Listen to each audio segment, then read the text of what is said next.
Un état de délabrement jamais vu. C'est ce que pointent les experts chargés d'établir les causes de la catastrophe ferroviaire de Brétigny-sur-Orge. Ils ont découvert plus de 200 anomalies sur les voies incriminées et mettent en cause la formation des agents de maintenance.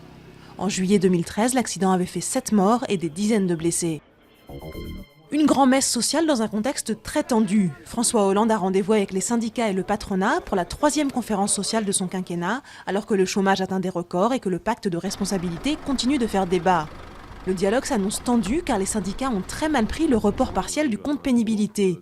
FO et la CGT menacent même de bouder certaines rencontres. Nouvelle nuit de violence au Proche-Orient. 7 combattants palestiniens ont été tués dans des frappes sur la bande de Gaza, tandis qu'une douzaine de roquettes s'est abattue sur le sud d'Israël. Plus de 100 manifestants ont également été arrêtés. Des violences ont éclaté après l'annonce que le meurtre du jeune Palestinien brûlé vif à Jérusalem pourrait avoir des motifs politiques. Dans le cadre de cette enquête, la police a arrêté 6 extrémistes juifs dimanche.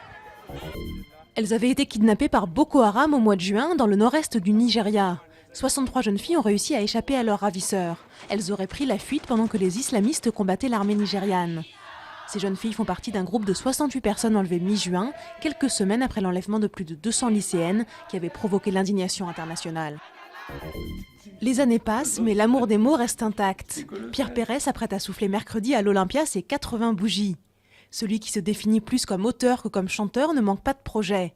Il travaille actuellement à une comédie musicale. Une façon de ne pas s'endormir sur ses lauriers, alors que les jolies colonies de vacances ou la cage aux oiseaux sont devenues des classiques.